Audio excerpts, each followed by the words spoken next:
وادی جن، جس کا تاریخی نام وادی بیضا ہے، جو مدینہ منورہ سے باہر نکلتے ہوئے احد کے بائیں طرف جاتے ہوئے قبلتین سے قبل دائیں طرف 35 کلومیٹر کے فاصلے پر ایک ویران علاقے میں واقع ہے، جہاں اس وقت تک کوئی انسانی آبادی نہیں ہے۔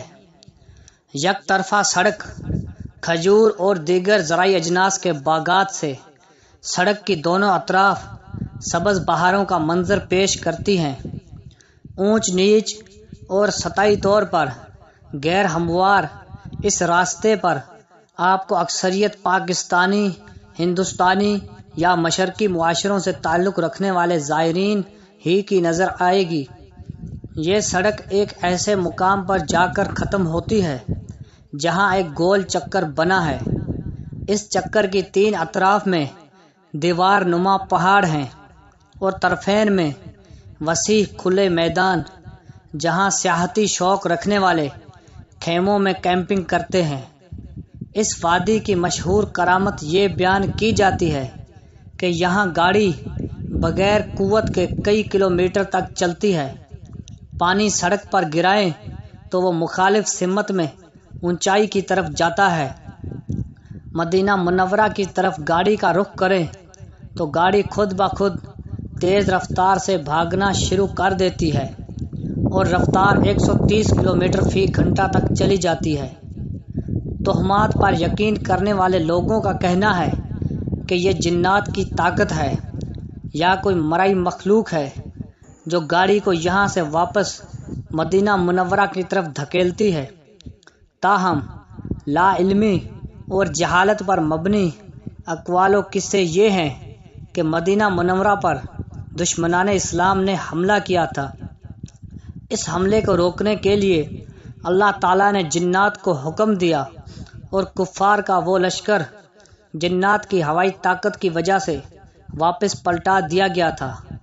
کچھ لوگوں کو یہ افواہ پھیلاتے ہوئے سنایا گیا ہے کہ کفار گھوڑوں پر سوار ہو کر حملہ آور ہوئے تھے۔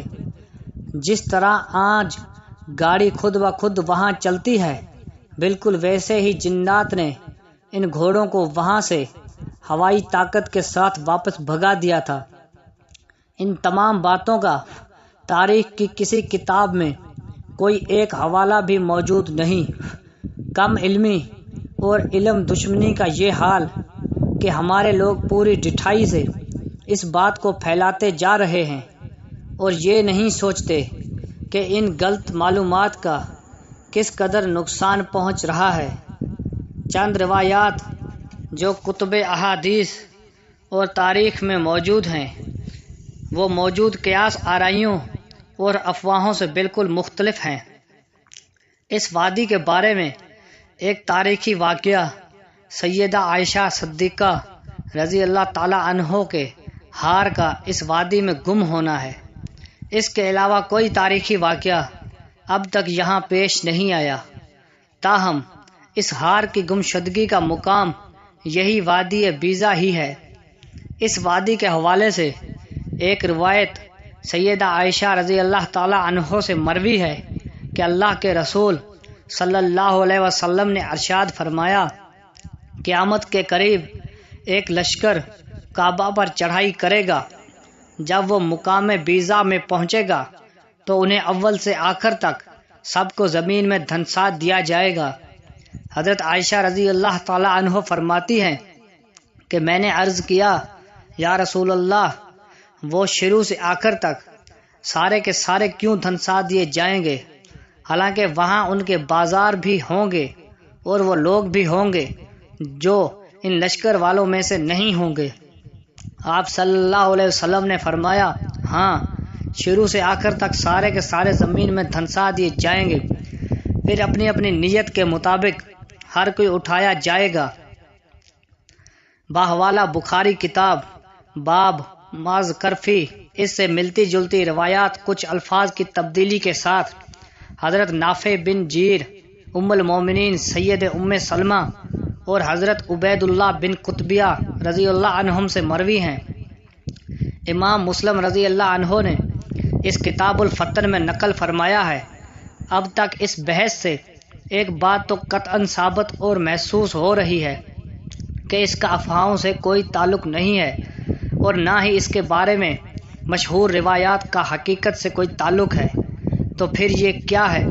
دراصل اس طرح کی سینکڑوں وادیاں دنیا کے بیسیوں ملکوں میں موجود ہیں، جن کو ہل ویلی یا میگنیٹک ویلی سے زیادہ کہا جاتا ہے۔ یہ جگہیں کینیڈا میں پائی جاتی ہیں۔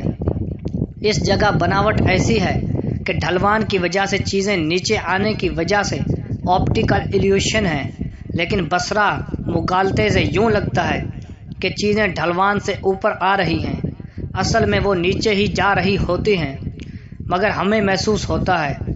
لہٰذا اس کا جنوں وغیرہ سے کوئی تعلق نہیں اور اس نام وادی بیضا ہی ہے۔ وادی جن نہ سمجھنے والوں نے رکھا ہے، جیسا کہ آپ نے حدیث کے الفاظ میں بھی دیکھا ہے۔ امید کرتا ہوں کہ آپ کو میری ویڈیو اچھی لگی ہوگی۔ مزید اسلامی ویڈیو کے لیے ہمارے چینل کو سبسکرائب کیجیے اور اسی ویڈیو کو لائک